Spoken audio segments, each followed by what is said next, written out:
We are live. We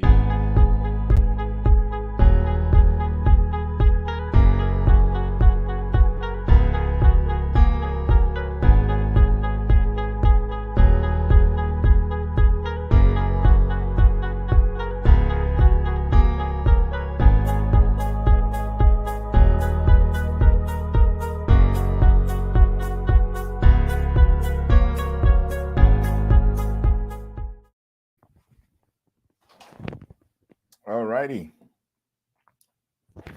Good day, everyone. Thank you for being a part of us this Wednesday, March 2nd. We are live, March 2nd, 2022. We are live and direct in all our platforms right now, I believe.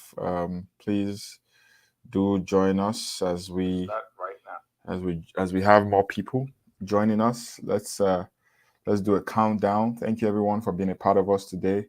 We are live currently in all our platforms on Facebook, YouTube, as well as Twitter.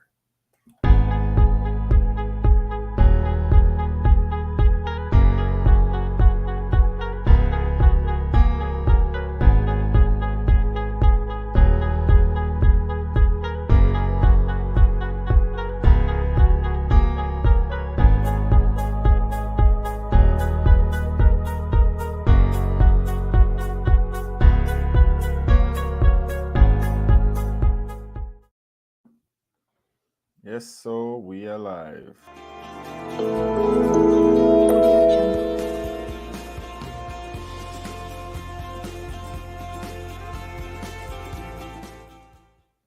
Yes, so we are live. We are live. We are live right now. Thank you, everybody, for being a part of us today. My name is Buchilo. Let us test this audio, make sure everything is correct, coming out correct. My name is Buchilo. Alrighty. So today we're talking on the very important subject, the lack of patriotism in Nigerian leaders. All right, we are seeing that happen a lot, and it's something that should be a cause of concern for everyone that is a Nigerian. The leadership of Nigeria usually requires that its citizens be the ones that are patriotic, while the leadership, those that are leading, those that are ruling, as I like to say, they're the ones that decide, how the system will benefit them, but expect the common man to send their children to the military, expect the common man to send their children to the Nigerian universities that are always on strike, expect the common man to use the same avenues to get in fuel, while those in power know how to bypass all that processes. So what am I trying to say? There is a lack of patriotism that exists amongst Nigerian leaders. All right. And if you don't believe it, then you have probably been sleeping under a rock for, since you've been alive. When you are in universities, when you're in primary schools and secondary schools, they tell you to recite the national anthem. And you're reciting that national anthem with such bravado and such, elegance, because in your mind, you are thinking that the national anthem is a sign of patriotism. But at the end of the day, if the national anthem are just mere words, the question then is, what is the reality on ground? What is the reality on ground? Are the people saying the same level of patriotism as their leadership? And the answer is simply no. They don't see the same level of patriotism as their leadership, because the Nigerian leaders are not patriotic people. All right.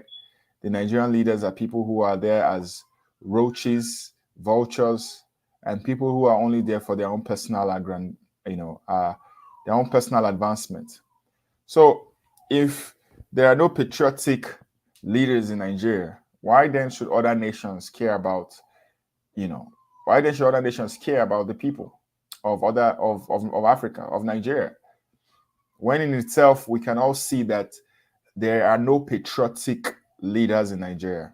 And I'm going to show you evidence, so you see exactly what I'm talking about. I'm not just bringing this thing up from my head. I am bringing this up because of the fact that I have studied Nigeria well enough to understand that the current system that currently operates in Nigeria is a one that is very elitist. And some people may not know what that word elitist is. When someone says someone is elitist, it means that that person has come out of the cadre of the common man. You know, he's no longer the part of the group of masses. Maybe because of his status symbol, maybe because he's now a politician, maybe because he's now a CEO of a top oil company, maybe because he's now a member of the House of Rep.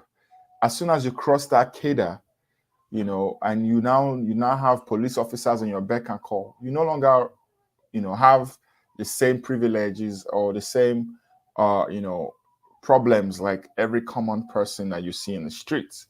That is what they call elitism. And everyone who tries and hustles to get to that position of elitism. And when they get to that position, they don't ever want to leave it, right? Because they know that that is now their own security. All right. Being an elitist is your own security. Because now you are no longer part of the common masses that has to provide his own security, has to, you know, buy big gates, has to put a barbed wire around their homes, has to buy like 3 dogs to protect them and all of that stuff. But when you now cross the cadre to become an elitist, you know, the government provides you with security operatives that will carry your bag, carry your food, you know, wash your cars. And these are police officers that will do this for you. All right. So now the question then is, why should other nations care about African citizens that are stuck in their own borders, when we have shown time and time again that the lives of our own people, the lives of Black people, African people, don't even matter. All right. Now this is one story I want to share right now. All right. As you can see, this story. This is a story of a senator who is also part of the problem, but also is one of the people that talks about the problem. Unlike some of these people in power or in government that act like the problem does not exist. Just sweep it under the carpet, don't talk about it, just keep moving on and let life keep going on. But look at this man, Ben Murray Bruce, asking a very important question. How many of you have sent your private jets to evacuate Nigerians from Ukraine? He was asking all these billionaires, Nigerian elitist billionaires. And I want you to understand that, you know, there is a manual for which you can decide you want to become an elitist in Nigeria. All right. And some of these people have followed this manual. And Ben Murray Bruce is one of those people that has followed that manual. But at least he's somebody who's outspoken because he understands the power of media. And he has his own media houses and all of that. But in this article, when I read this article, you know, he mentioned the fact that Nigerian politicians, rich men, will fly their girlfriends on private jets to Barbados, to Belarus, to all these beautiful places to go spend the night, to go spend the weekend, to go spend, vacation days. But this is a good moment for them to show their humanity. But you will never see them putting the effort to do so. Because that is exactly this kind of world Nigeria is. Nigeria is a place where the prostitutes, the runs girls, the women of the night who are girlfriends to these politicians, they have better services, better infrastructures than even the common people on the streets. You know, as I say, it is what it is. When you go to Abuja at night, you see all this Nikon, Hilton, Sheraton, Tulip Hotel. All these hotels are lodged by women of the night, sponsored by their sugar daddies, who are most of them are in the House of Assemblies and in Aso Rock. But for those that are really suffering now, those Nigerians that are suffering in Ukraine, how many of these people have you heard that have said, okay, let us have a meeting right now. We have some of these private jets that are just wasting out in the hangars. Why don't we just find a way of getting the necessary documentation, sending a pilot to maybe a neighboring country in Ukraine, whether it's Poland or Hungary, and see how we can evacuate these students and send them out. We are not going to hear any of those things because that is not the way and manner at which the Nigerian politician thinks or reasons. They don't reason in that perspective.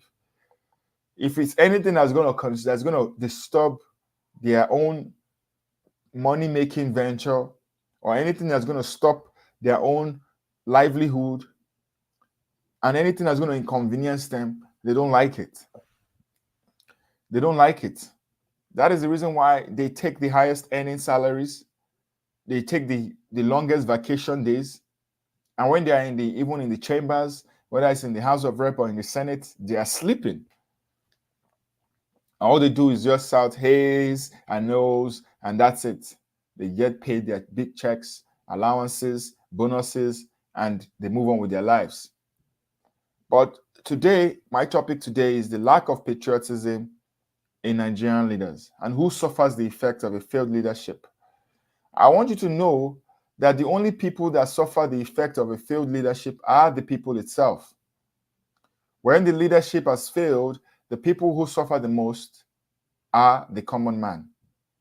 Now we have started seeing long queues and long lines in the filling stations, suffered by who? By the common man.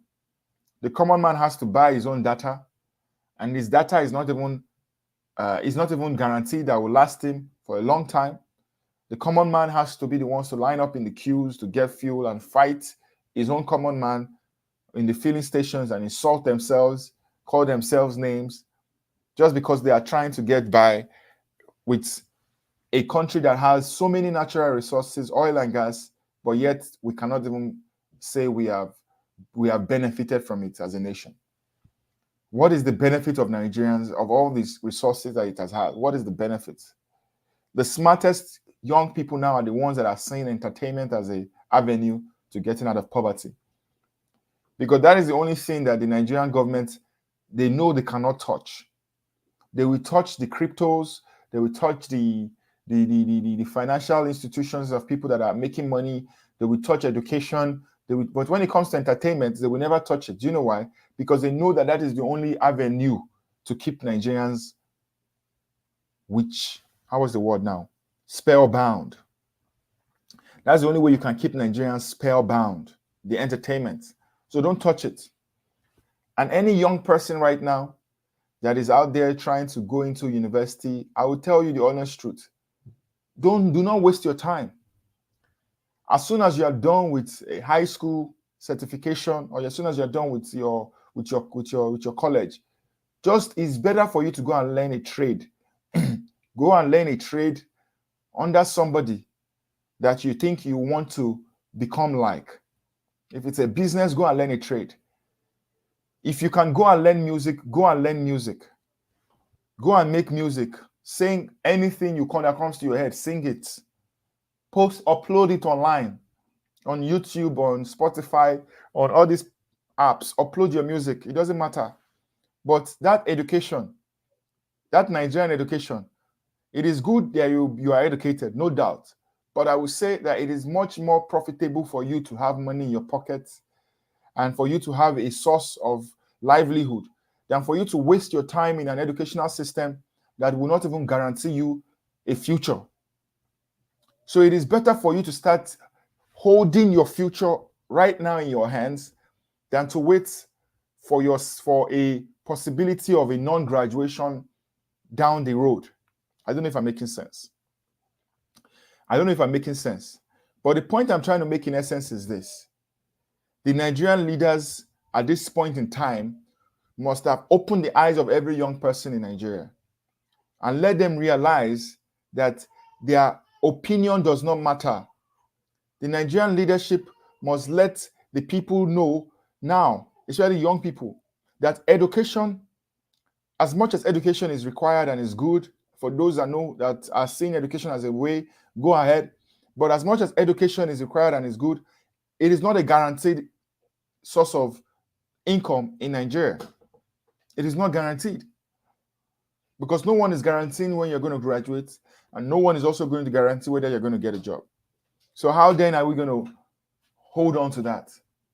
And that is exactly what this Senator Ben Bruce has been tackling. These Nigerian politicians and Nigerian leaders will sacrifice their people. They will sacrifice their own people over the welfare of their girlfriends, over the welfare of their sugar babies and their sugar mummies. They will sacrifice the welfare of the people. So why then should the other nations care? I ask you this question. Why should they care?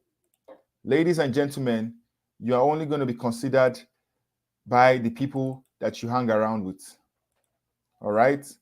That is exactly what it is. If you want a nation that will benefit you, then you have to go get a leadership that will benefit you.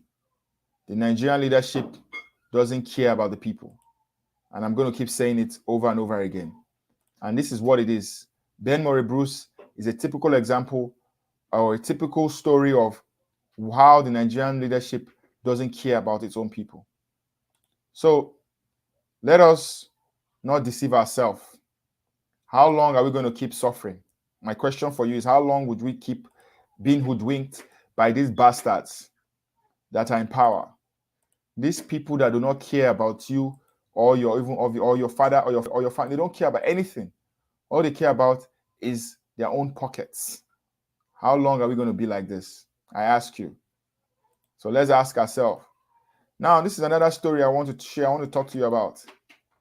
Terrorists are now looking to harm citizens by discreetly placing explosive in public facilities and in bars.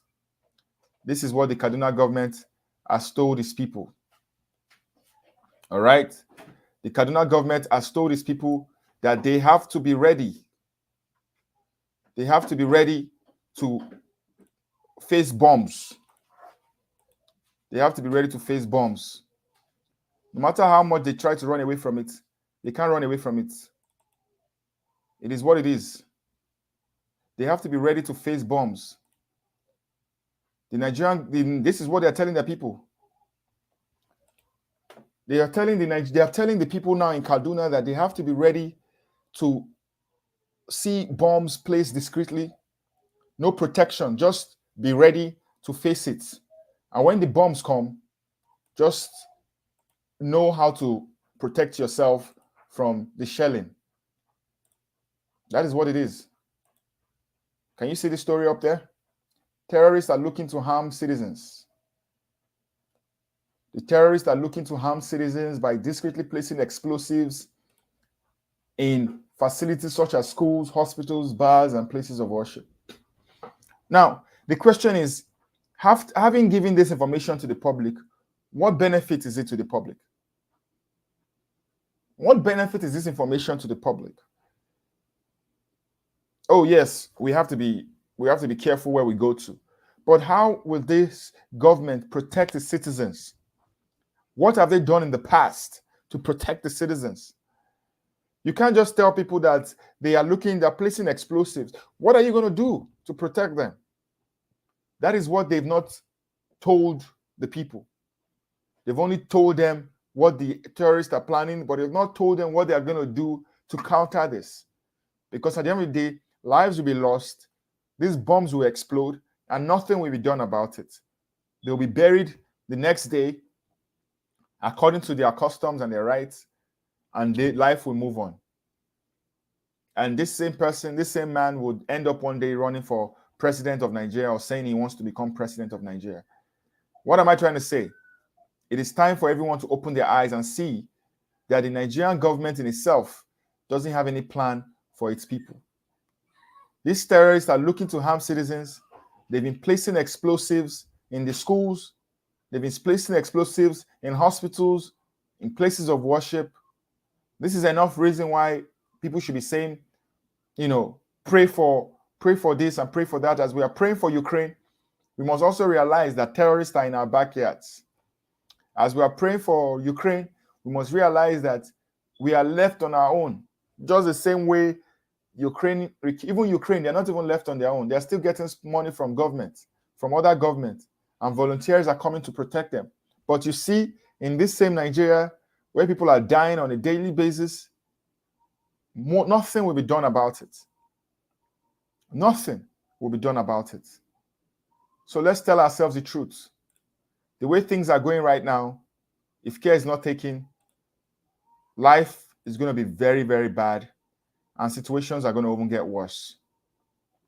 This is the reason why we are sake, we're speaking up now, so that when push comes to shove, we can at least say that we were one of the people that spoke up about this, alongside the folks like Mazi Nnamdi Kanu, who has been suffering. I'm speaking of Mazi Nnamdi Kanu.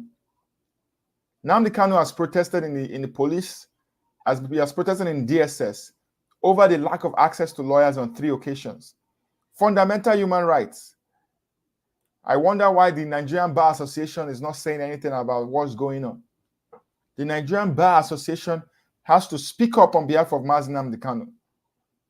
It is a moral right, because the rights of the lawyers are being impinged upon. Their rights are being trampled upon. The Nigerian Bar Association must speak up on behalf of Mazi Nnamdi Kanu, who has been suffering countless injustice in the DSS, to the point that he even has to protest against the DSS. Against the DSS and against the police for their their failure to provide him with his lawyers when he needs them on 3 occasions, failing the law that was given by the judge that had said that Mazi Nnamdi Kanu should have access to his lawyers. How can somebody have access to his lawyers if you are denying him the same access? How can you say you want justice in your courts and you are silent at a time as this? How can you say you want the rule of law in Nigeria and the Nigerian Bar Association is not saying anything like this? How can the Nigerian Judicial Commission be silent over things like this? If the judgment of judges are not being accepted by agencies, then what is the essence of the judges? What is the essence of judges? The essence of a judge is to make a decree or an order or a judgment and have that judgment obeyed. The only power that has the power to stay an execution of a judgment is the Court of Appeal. And even after that, you still have to file a stay of execution. But look at how a whole judicial system is being made mockery by Mazi Nnamdi Kanu's case. At the end of the day, these people have to still go out there every single day and call themselves lawyers. But this law is not being obeyed. They are not obeying any single law whatsoever. To the point that this man has to come out and start protesting and speaking up for himself. Speaking up for himself. What is the plan of the DSS for Mazi Nnamdi Kanu? What is their plan? The judge must ask them, what is your plan? Why are you not letting him come? Why are you not letting the lawyer see him? Why are you not letting him change his clothes? Why are you delaying all of this? Why are you slowing down the process of justice? Why? What is your plan? At the end of the day, whatever plans that they have, they will all be put to shame. They will all be put to shame. I want you all to realize that Mazi Nnamdi Kanu is a prisoner of conscience. He's fighting for the people. He's not just fighting for himself alone, just like these useless politicians have been doing in the past. He's fighting for the people. So let us support him. Even if you do not like him, the least you can do is support the fact that he gets justice in the courts. That's the least you can do. Support the justice. He's seeking for justice. Support him in this justice quest. Now, this is another story I want us to talk about. And this is a story of how, as you can see, as you all may have heard about the story of how the Emir of Kano's flight was delayed or whatsoever, and how he's now angry, and they wanted the Emir of Kano to impound airpeace, because the Emir of Kano is seen as a god, and for some reason airpeace delayed his flight because another flight was leaving, and for some reason now they want the Emir of Kano to close down airpeace and punish airpeace for their crimes against humanity. And this is just a joke. This is just a sarcasm. I'm doing sarcasm right now. But the truth of the matter is, Why would the whole government of Nigeria decide, or rather even the Air Peace Management, decide to meet with the Emir of Kano? Is the Emir of Kano bigger than the people that were in the other plane that needed to leave? Is that the message we are getting? Of course, we understand that the Emir is a royal figure, all of that stuff. But again, when it comes to a business management, you cannot tell a business man how to do his job just because you are a high influential person in society. If you do not like what Air Peace has done to you, then go and get your own private jets, or find someone else that has private jets that can help you fly around. But why are they focusing on this man? Do you want to know why? Because he's Igbo. Because this man is also an Igbo man. And whenever these people feel like they want to oppress people, they always choose the Igbo people to oppress. That is the reason why we're still having this discussion. Because if the Emir of Kano had the same issue with another airline that was maybe the CEO is from the north, all this conversation would not have happened. But the question is, how dare Alen Oyema? How dare him? Do you know who the Emir of Kano is? Who is Alen Oyema? Let's close it down. We'll close down the business. We'll show him who we are. That is the way the Nigerians think. Nigerians they've spoiled their brain. They've spoiled their brain with irrelevant things that will not move the country forward. Are you not seeing it? In the month of February, March, you're already standing up in queue waiting for fuel by a country that is producing fuel. Some other countries that are not producing fuel, they've never seen queue in their life. You will fight for queue, fight for good roads, fight for going to school. By the time you are done with your youth, you are exhausted. You are wasted. They will just waste your youth fighting. You've wasted your youth just complaining and complaining and complaining. You've not even had time to even focus on the main thing that God has even called you on earth to do. You've not even had time to focus on it because you are just spending all your energy fighting the government to give you the things that any sensible government will realize that the people need. There are some things you should not ask for as a people. If you are living in a government that works, there are some things you should not ask for.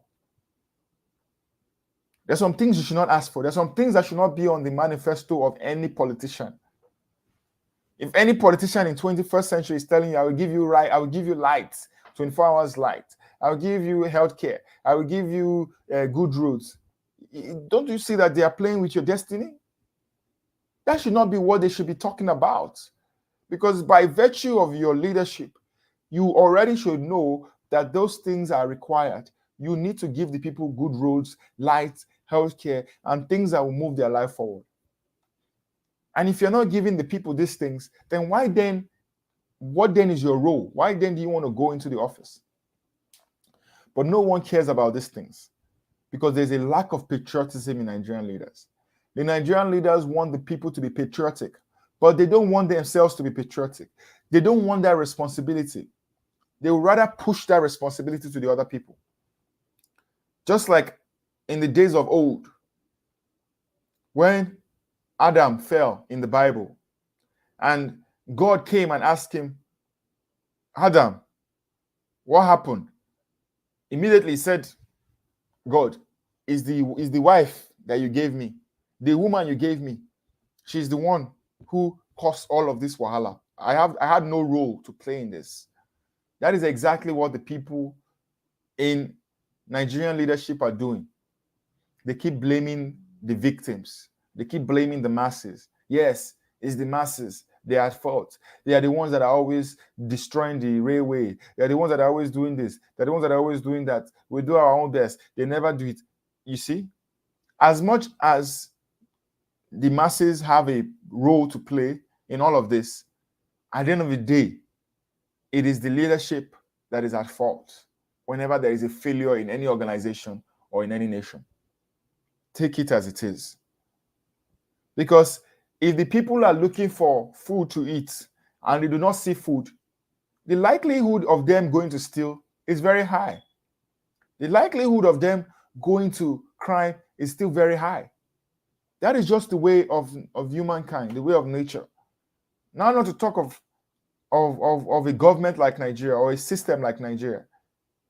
So now we are seeing this airpeace management trying to ground an airplane, the Emir of Kano trying to stop the airpeace.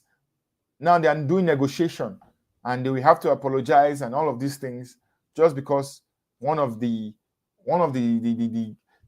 founding fathers of Nigeria, as they will say, is offended by spending time in the airport being delayed. Nigeria is a funny place.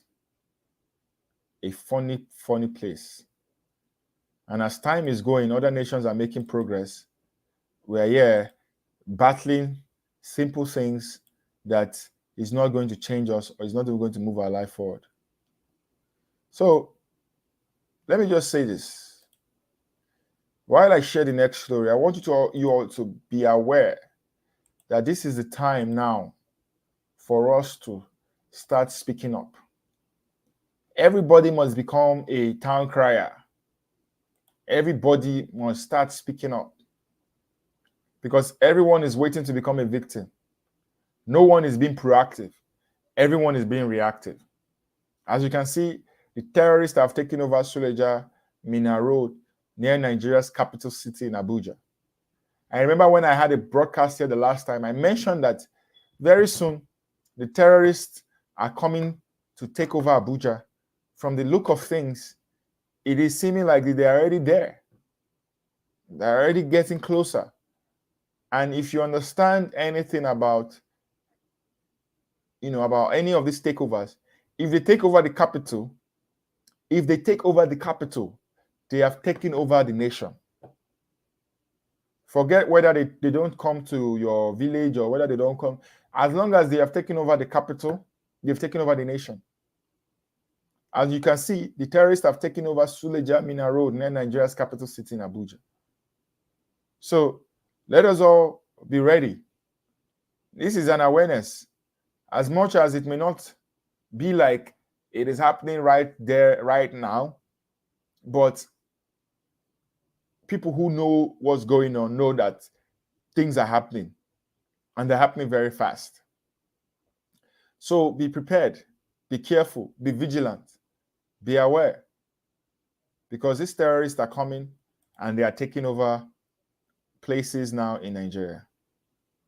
And it is sad, but again, it is the truth. We have to be prepared and protect ourselves from this in any way possible, in any shape and form. Now, this is another story again that I want to share. A story of constant struggle by the students in Nigeria. As you can see, the Nigerian students have already started protesting. They've been doing their peaceful protest in Abuja, where they are complaining about the failure of the educational system. They will have these students would have to deal with professors, most of which are very evil professors, sadist professors. After they are done dealing with the professors, they will now have to deal with the government. The same government will have to find ways of making things work, where there are no educational systems, no good schools, no good hostels. Some of these hostels are rigged. If you see the toilets of some of these hostels, they look like pig, where they house pigs. The hostels are poorly managed. Their toilet facilities are horrible. The upkeep of these students are terrible. And that was the reason why they had to come up with private universities. And the private universities, again, they are for the elitists. They are for the rich people and their children. They are for the rich elitist people. not for the masses. The masses are the ones that go through ASU strike. These private universities don't go through ASU strikes. But why must the people of Nigeria suffer to make money and now suffer to send their children to all these big schools that will require like 1 million naira for a whole semester or a whole session? Why all these schools that are suffering, places like all these university students that are suffering, will have to be protesting every single day like mad people on the streets every single day, every single year? Ever since I've been a young person that with sense till now, I've realized ASU is always on strike. This is 2022 version of ASU strike. You are going to still see the 2023 version. You will still see the 2024 version. The ASU strike is now becoming like the new iPhone. Every year they're releasing a new iPhone. Every year they're releasing new ASU strike. New ASU strike every year. Every single time. People are suffering. So let's just be very mindful of the fact that people that we are seeing suffering in Nigeria, the students, as they are protesting, which is a good thing, which is their fundamental human right, they must ensure that all their demands are met. Because it is better to do one thing right, one time, than to keep doing it over and over and over again. It's like madness. So if these students want to protest, they have to make sure that they get it right once and for all. Even if not for anything, but for the next generation coming. So that is what I believe. I believe that the Nigerian government, the people that are ruling Nigeria, they are not patriotic. And we are seeing all of this in the failure of leadership. Because when we see a patriotic leader, a leader like, as we are seeing now with the Russian crisis, like the president of Russia, with the president of Ukraine, who is currently in Ukraine right now with his people, holding a gun, standing battle ready with his people. Not like some of these other presidents that exist in places like Nigeria. They will keep flying out of the country every single time. They don't ever stay in the country to solve any of the problem. They just fly out. So let's be very honest with ourselves. There is no future for young people in Nigeria. And I believe young people have gotten the message. And that's the reason why they are leaving in droves. And for those that have found themselves in Russia and in Ukraine, they don't want to come back. They don't want to come back. Because they know that if they come back, they would likely face even more hardship in Nigeria. And honestly, nobody wants to face any situation where they will start suffering even more consequences. You know what I'm saying? So it is what it is. The Nigerian government has messed with the minds of people. They've destroyed the mindset of people, telling them that they have to fight for everything, which is understandable. But again, why must the students of Nigeria keep believing that fighting and fighting every single time is the only way? Because to be honest, that is the only way to solve problems in Nigeria. So this is a video of one of the ASU strike now. They are going through strike. Watch this video. Led by the national president Sunday as the phone marched from the Unity Fountain to National Assembly.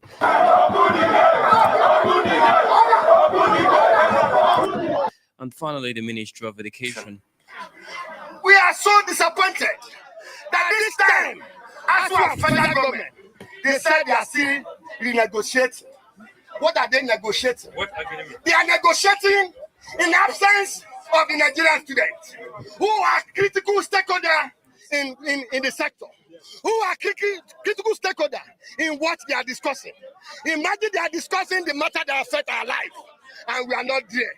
And that is why ASU and FG has been deceiving us. Enough is enough. Enough is enough.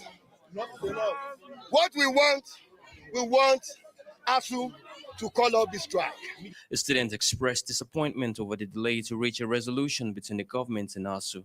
Nigerian students are calling for the equilibrium to be reached by the ASU and the FG. Here is not going to be a violent protest, but a peaceful protest demonstrating our grievances. And this is how we have displayed our dismay from the Unity Fountain down here to the National Assembly. And here we are now proceeding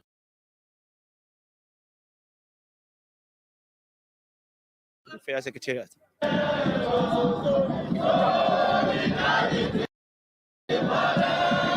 Every time when there is strike, at the end of the day, the federal government, the ASU itself benefits. But what about us, the students? We have nothing to take home. At the end of the day, the years that we are supposed to graduate tends to extend due to the fact that they are on strike.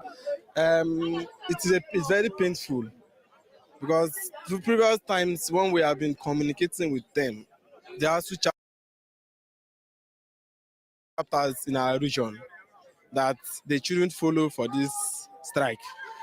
They see it as what they will benefit, so they don't have the interest of the Nigerian students, of the region students. So today it is out of that pain we can. As you can see, as you heard, they don't have the interest of the Nigerian students at heart. They don't. They don't. They're not patriotic. We're saying the same thing. They are not patriotic. They are not patriotic. The Nigerian leaders are not patriotic. They don't care about you. They don't care about you. Who's your father? They don't care about you. You're just a waste to them. They don't. They would rather have. They rather have. They rather have the people come in and talk nonsense, but they don't do anything. This is another video I want you to watch, so you see exactly how the Nigerian leaders think. Whenever they think about the students, whenever they think about the people, they see these people as nuisance. They see the masses as nuisance. Watch this.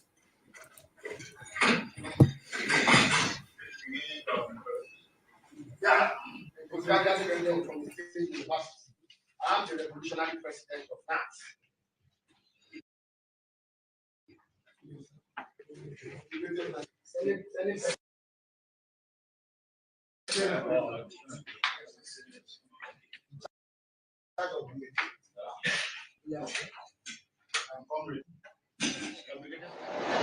What are the contents in the document? We had the agreement between them and ASU in 2001. We also asked the minister what level of the commitment the government toward this agreement. And I also told the minister, the honorable minister, that the education ministry is dying under your watch. After we have all expressed our mind, you know what the minister did to us? He worked out of us. That he didn't expect us to be asking him questions, because I told him that honorable minister, we saw you on social media last year celebrating your son who graduated in UK.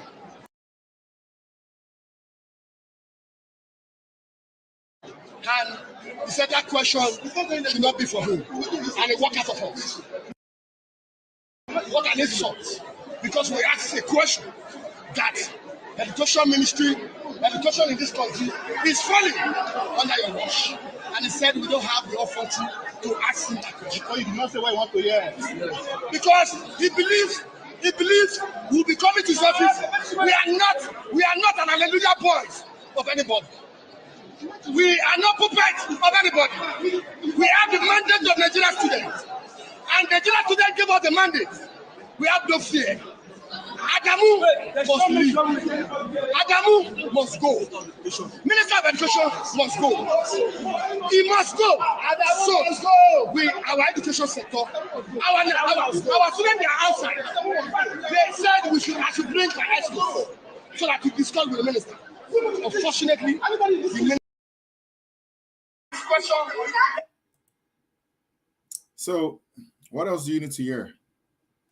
The minister walked out on the students that met him to talk about how they can resolve this crisis. Well, they just walked out. They don't solve problems. Even Ukraine and Russia that are fighting war, they still sat down together and talked. They still talked about the war. People are dying in the war, but they said, you know what, let's sit down and talk. What can we do? No, nobody walked out. They still listened and heard what they had to say. Ordinary educational situation. How do we solve this problem like normal people? What can we do? I'm listening to you, my young people. What do you guys need? Okay, this is what we are facing. We don't have the money that ASU is asking, but this is what we have. This is our budget. How can we do? What do we do? No, the man did not listen because he knows that none of his children will ever face ASU problem in their life. He can beat his chest and tell you that none of his children, and these men have multiple children because they are licensed to marry more than one wife. He knows that none of his children will ever face ASU problems. So who are you? He said, get the fuck. Move out. Get out of here, man. Get out of here, man. Who are you? He walked out on them. Adamu walked out on them. And these people are still shouting one Nigeria, breaking their head for one Nigeria. One Nigeria is a farce.